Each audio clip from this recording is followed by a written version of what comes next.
Tengo conmigo a Mauricio Larcón, director ejecutivo de la Fundación Ciudadanía y Desarrollo. Mauricio, buenos días y bienvenido. Buen día, Janet, muchas gracias. Y vía telemática nos acompaña Francisco Rocha, presidente de la Asociación Ecuatoriana de Periódicos.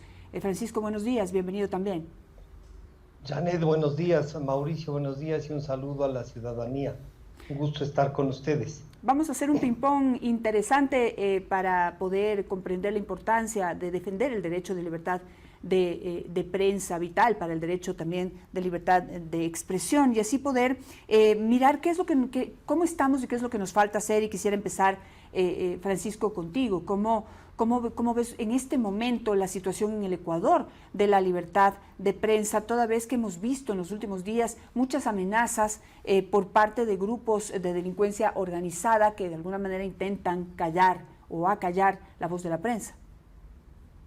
Janet, es un momento difícil este Día Mundial de la Libertad de Expresión, que nos recuerda y que fue creado para eso, para tener latente que esta es no solo un derecho humano, sino que adicionalmente es una base sustancial para la democracia.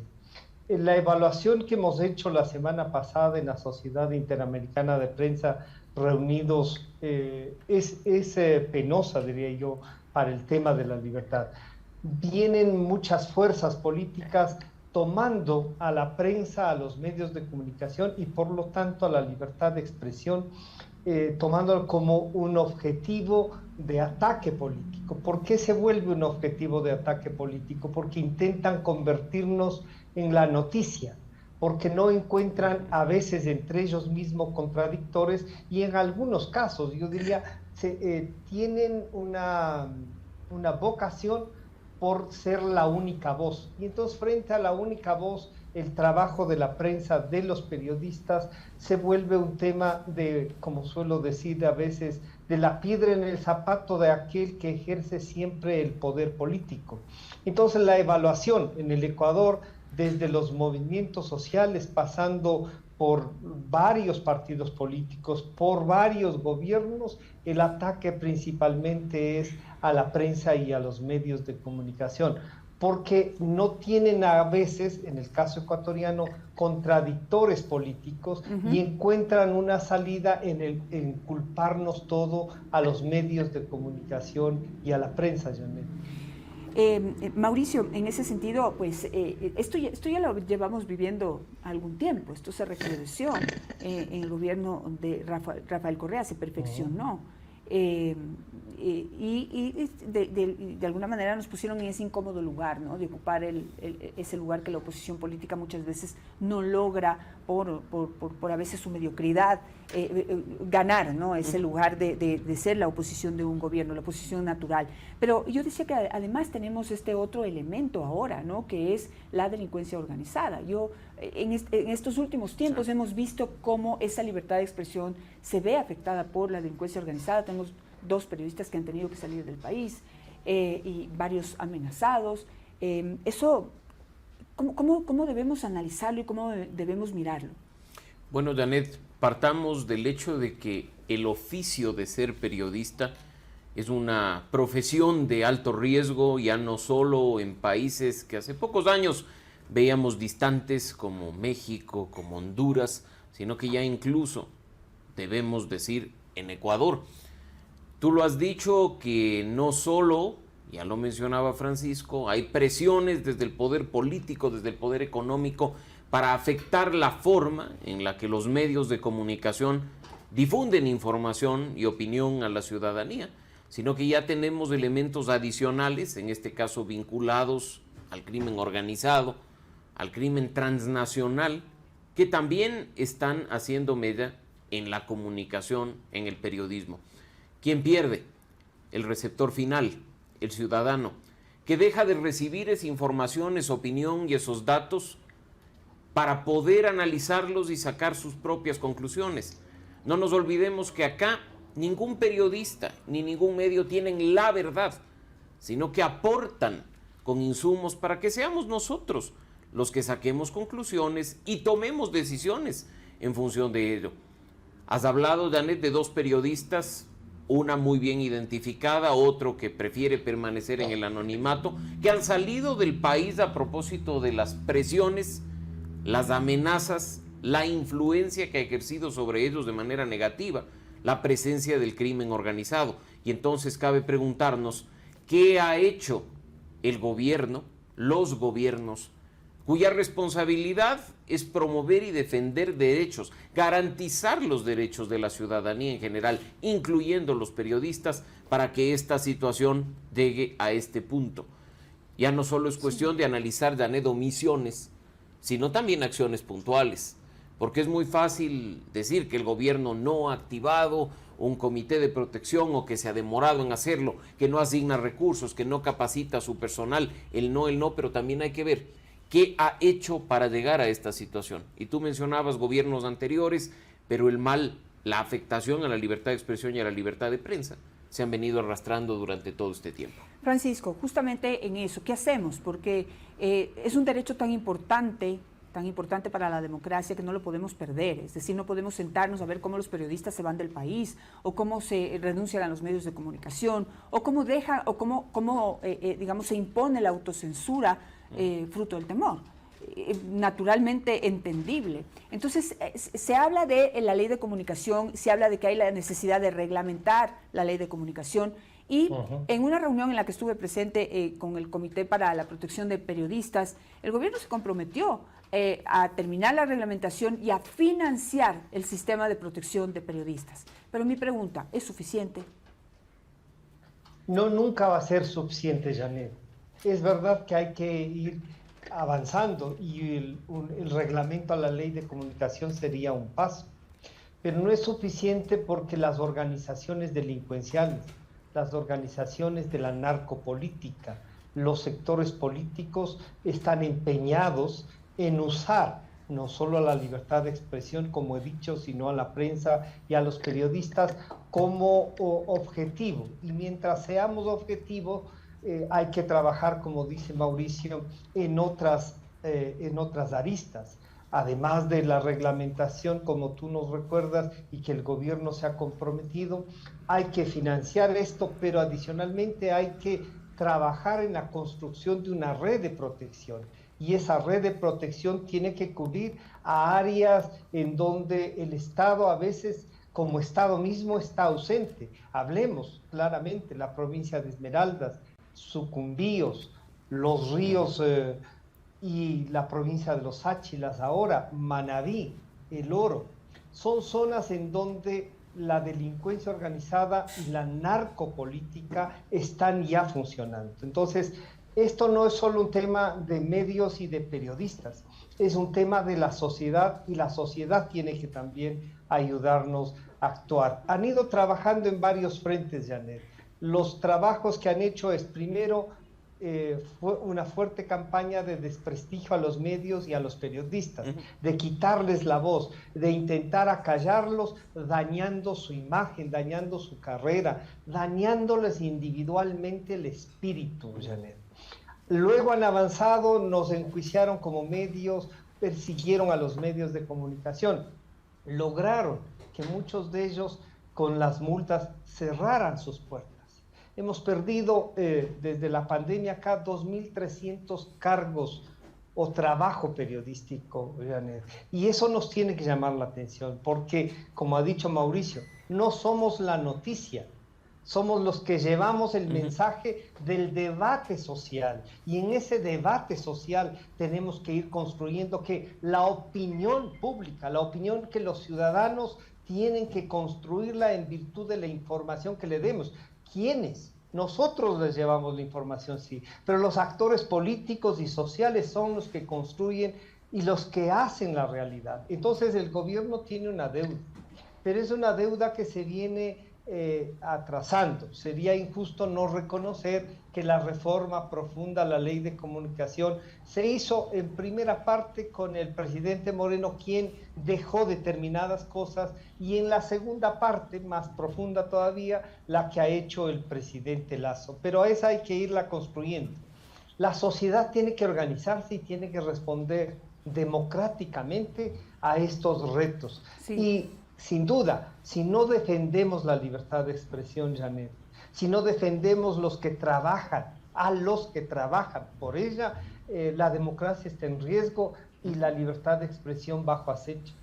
Ayer estuve también conversando con algunos expertos en comunicación política y manifestaban que estamos cayendo como sociedad en un estado de, digamos, de depresión profunda, ¿no? De desazón profunda, que es un estado que en política ya es preocupante. Y Mauricio, en este sentido, me preocupa, porque si tenemos, digamos, cuando estamos en este estado no creemos en nadie, no creemos en ninguna institución, en ningún tipo de institución, ni pública ni privada, y hasta dejamos de creer en nosotros mismos y en nuestra familia como la única posibilidad de salir adelante. Y cuando estamos así, y hay un desinterés total por lo que está ocurriendo alrededor, ¿qué pasa con la prensa? ¿Qué puede pasar con la prensa y en general con la situación de democracia? Hablemos de impunidad, Janet, que es importante a propósito de lo que tú mencionas. Los periodistas son amenazados, son acosados, son asesinados, no solo en nuestro país, sino en la región entera. ¿Qué ha hecho la justicia por castigar a los responsables de esos atroces crímenes? ¿Qué ha hecho la justicia para garantizar que una situación como esta no se repita? Basémonos simplemente en el caso del equipo periodístico del Comercio. ¿Cuántos años han pasado y cuántas ofertas se han hecho para desclasificar información que nos permita a todos tener claridad respecto a lo sucedido y que los responsables puedan ser sancionados por la justicia? Esa acción que genera impunidad, esa inacción que en la justicia genera impunidad, también causa un efecto terrible respecto del resto de periodistas, un efecto intimidatorio, porque yo me lo pienso bien en este momento antes de ir a cubrir una zona de frontera. No vaya a ser que me pase lo mismo que a los colegas del Comercio, y no vaya a ser que además mi caso quede en impunidad y los perpetradores sigan haciendo de las suyas. Pero la cuestión ya no es solo en temas de violencia o de grupos irregulares que actúan a vista y paciencia del Estado y de las instituciones en las cuales los ciudadanos, por supuesto, ni confiamos ni creemos. Mira lo que está sucediendo con medios de comunicación tradicionales, lamentablemente, como el diario El Comercio. ¿Qué se ha hecho para garantizar que se paguen las indemnizaciones, las jubilaciones pendientes, incluso los sueldos de varios periodistas que, creyendo en la importancia de comunicar e informar a los ciudadanos, siguen ejerciendo su profesión? Y en eso, a vista y paciencia del Estado y de las autoridades, Janet, que no mueven un dedo para garantizar derechos y que más bien buscan proteger a aquellos que los violan. Y en eso, Francisco, al ser tu representante de la Asociación Ecuatoriana de Periódicos, me preocupa mucho la situación del Comercio, porque más allá de la gravísima y preocupante y triste situación de periodistas, experiodistas, jubilados, está que se nos está yendo al piso poco a poco y frente a nuestros ojos uno de los emblemas del periodismo nacional, que es Diario El Comercio, y está cayéndose a pedazos, y es desesperante porque no sé si nadie puede hacer nada. Nos falta hacer algo, no solamente como periodistas, como ciudadanos. Ese es un diario del Ecuador, del país, nos representa, es una marca que nos representa a nivel internacional, que tiene los colores de nuestra bandera, pero ahí se cae a pedazos y pues ahí lo vemos cómo se va destruyendo día a día, ¿no? Sí, y tienes razón al sentir esto que es como que la casa se nos cae a pedazos y simplemente estamos sentados observándolos. Yo no por tamizar, sino que los medios impresos tenemos dificultades, tenemos gravísimas dificultades, no solo por los ataques que sufrimos más de 10 años, casi 14 diría yo, porque el correísmo estuvo presente y sigue estando presente, y el ataque más fuerte ha venido de ellos para intentar exterminarlos, sino que adicionalmente la pandemia trabajó hubo un momento dado, Janet, en que tuvimos el 92% de la publicidad se había ido de los medios. El 94% de la circulación había dejado de existir. Ahora hemos ido avanzando en recuperar. Entonces, que podía ser y trabajarse como un negocio, trabajarse como algo que podía ser financiado, va perdiendo ese espacio. Y también estamos en la transición de lo impreso a lo digital. Y entonces la ciudadanía quiere tener más información, quiere tener mejor información, sí, tiene que suscribirse, tiene que financiar. Porque si no se financia, no es verdad, como han dicho, prensa corrupta, prensa mercantilista. Yo a los que les dicen eso permanentemente les pregunto, ¿cómo financiamos la nómina? Y en el diario El Comercio se juntan varias cosas. Una, que la empresa tiene que resolver algunas, como es el financiamiento o la resolución de ese financiamiento, que lo pueden hacer. Pero adicionalmente a eso, el Estado tiene que intervenir en el cumplimiento de, por ejemplo, las actas transaccionales firmadas con los trabajadores. Eso depende del Ministerio de Trabajo y hay que hacerlo y hay que presionar para que se resuelva. Pero esto no quita la realidad que tenemos, no solo en el Ecuador, sino en América Latina y en el mundo. Mientras en Europa se hacen leyes para que se puedan financiar a los medios de comunicación, acá se buscan leyes para intentar que quiebren esos medios de comunicación. Y entonces, claro, ahí hay una disputa entre quiénes van a ser los que recojan eso. Quieren, en unos casos, como en el Ecuador, se intentó que sea el Estado el que sustituya a la prensa, y esa es la visión del partido único. Ya vemos medios de comunicación que responden estrictamente a la posición política de quien los conduce y cómo actúan frente a la democracia y al resto de ciudadanos, cómo se usa para desprestigiar a la gente y no para construir una democracia. Estamos luchando con gente que no cree en la democracia y con las dificultades, en cambio, que sí tenemos tenemos que admitirlo públicamente, para financiar el trabajo que hacemos realmente. Así es, el modelo tiene que cambiar, tenemos que ser capaces de sentarnos a pensar en formas de reinventarnos, ¿no? Para poder no solamente sostener los medios de comunicación, principalmente sostener el derecho a la libertad de prensa, y que es una de las bases, una de las patas de la democracia. Pero tenemos otro reto, Mauricio. Hemos ido describiendo algunos de los retos que tenemos y la difícil situación en la que estamos, pero tenemos también el tema de las fake news, de las noticias falsas, que de una u otra manera también golpean, ¿no? la fuerza, la credibilidad de los medios de comunicación, y nos obliga a encontrar también la manera de acercarnos más a la gente para volvernos esa alternativa creíble para poder informarse. El avance de la tecnología y de lo digital trajo muchas bondades a los ciudadanos. El hecho de que ahora incluso cualquiera de nosotros, en el lugar de los hechos, pueda alertar sobre ciertas situaciones a través de su cuenta de Facebook o su cuenta de Twitter, tiene ventajas considerables respecto del pasado, respecto de la forma tradicional de comunicar. Pero esas ventajas indudablemente vienen de la mano de riesgos de los que además aprovechan algunos para pescar a río revuelto y obtener beneficio propio. Janet, la desinformación, las noticias falsas, no son un fenómeno aislado, mucho menos nuevo, del que quizá no se sepa su origen. Hemos visto la forma en la que hasta la comunicación formal y medios de comunicación han incurrido por competir con los ciudadanos en la inmediatez de informar, en desinformar. Recordarás tú el caso quizá más sonado, y no en el país, sino afuera, de Diario El País, precisamente, que en portada imprimió la foto de un Hugo Chávez agónico en la cama de un hospital, para después decir, lamentamos mucho informar que no ha sido Hugo Chávez, no es una foto reciente y pues nos engañaron, vamos a quitar el periódico de circulación.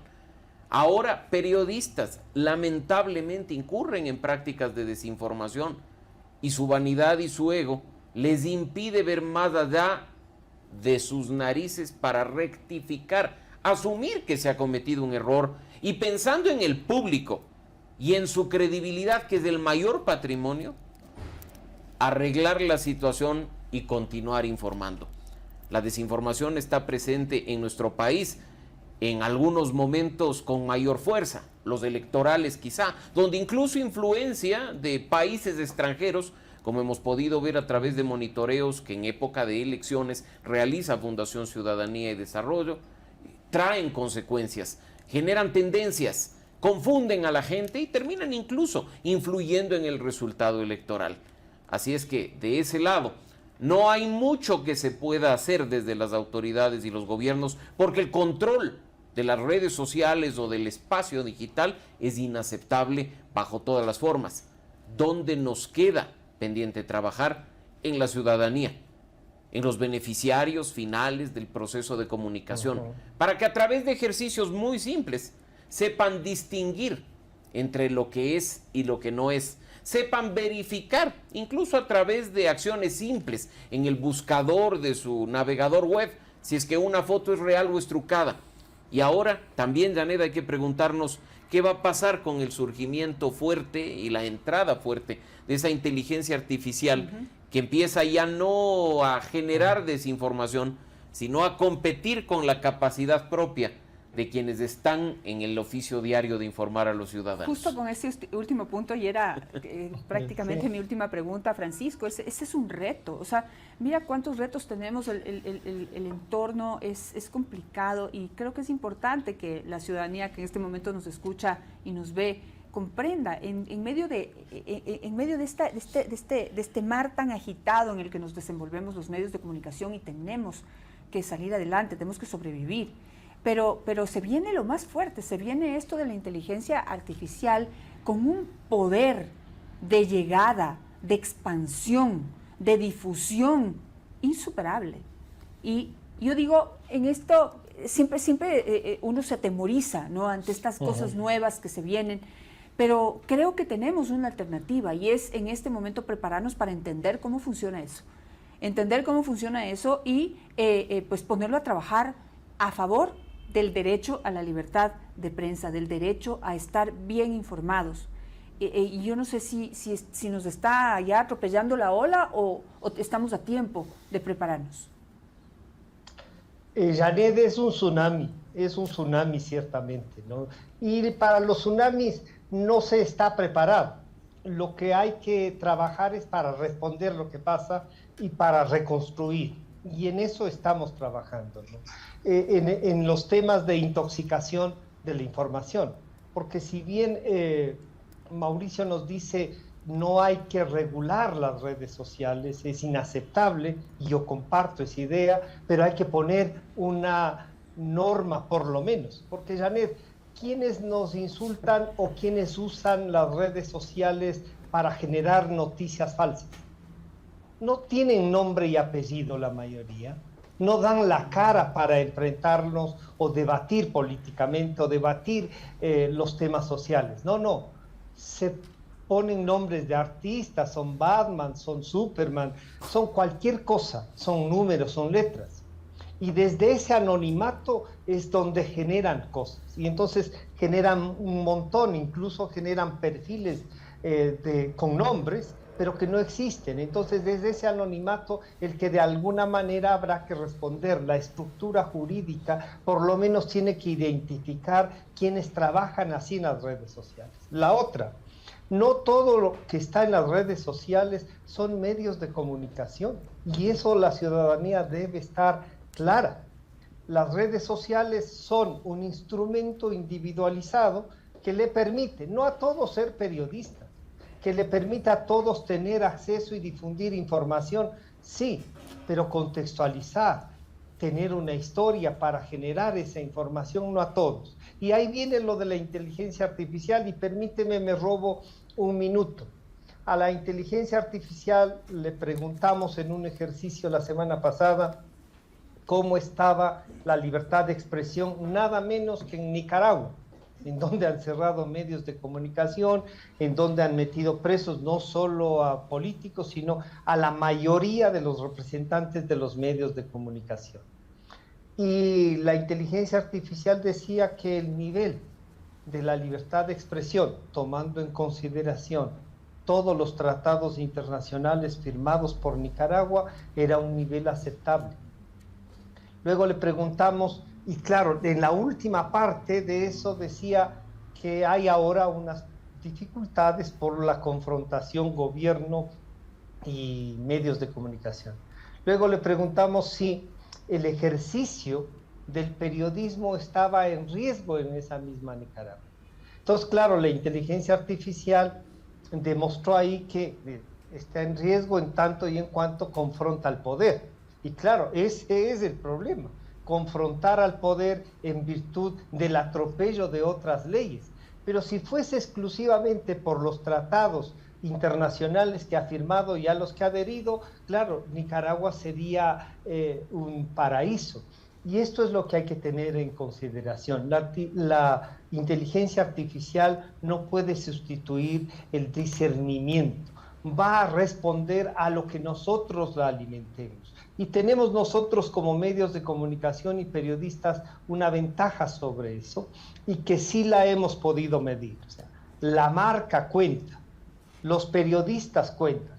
Si es que un ciudadano tiene una información o revisa, y ya están, como dice Mauricio, hay que además acostumbrarles a eso, verificando las noticias. O sea, ya está publicado en El Universo, ya se dijo con Janet Nostroza, ya estamos en esto. Entonces, esta credibilidad, que es la parte humana, nos da esta sustentabilidad, esta capacidad de reflexionar. Ahora, la máquina o el chat también puede reflexionar y puede respondernos, pero responde exclusivamente ¿a qué? A lo que le alimentemos, Janet.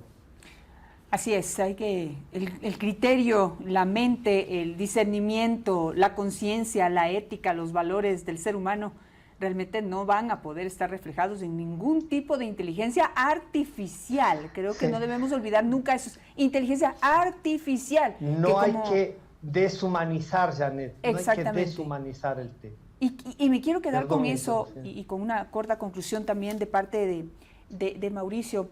No hay que deshumanizar, yo creo que al revés, lo ponemos en positivo. Tenemos siempre que preocuparnos de humanizar la comunicación.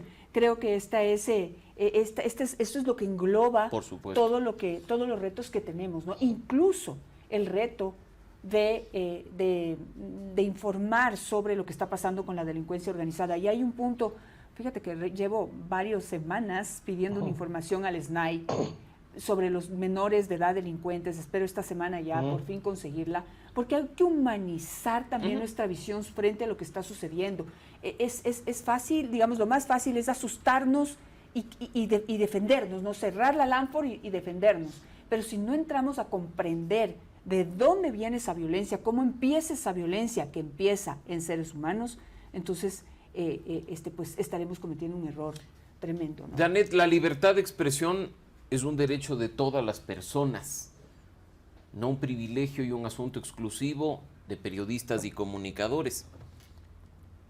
Los periodistas deben poner los pies sobre la tierra, deben darse cuenta que son seres humanos y que como tales no están a manera de dioses y, como he dicho, lamentablemente, con vanidades y egos en un mundo perfecto. Es más, los periodistas deben comprender que su trabajo respecto del beneficiario final del proceso de comunicación, el ciudadano, es sumamente importante. Y como tal, si hay un error hay que aceptarlo y corregirlo. Si hay una mala práctica, hay que enmendarla pensando en ese ciudadano al que le llega la información.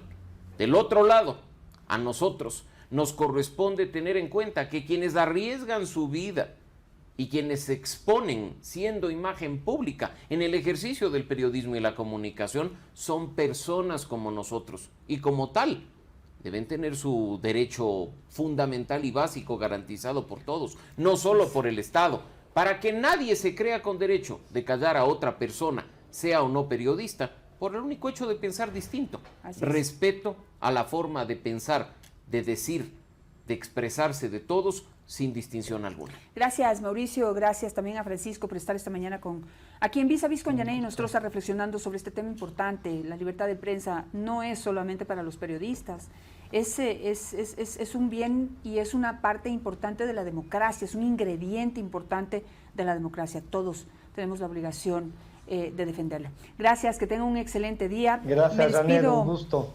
a esta hora de RTU, Radio Centro Guayaquil y también de Vito TVO. Muchísimas gracias. Mañana nos encontramos con ustedes, pero los demás, quédense en Visionaria CC, que seguimos con más información. Hace mucho tiempo aprendimos a cuidar nuestras casas de varias formas. Ahora, con el Plan Mi Hogar de Aseguradora del Sur, puedes salir tranquilo. Conoce más en nuestra página web o línea directa. Aseguradora del Sur, te respalda y te responde. RTU se une a Visionarias para retransmitir el mejor programa de entrevistas del país. Vis a Vis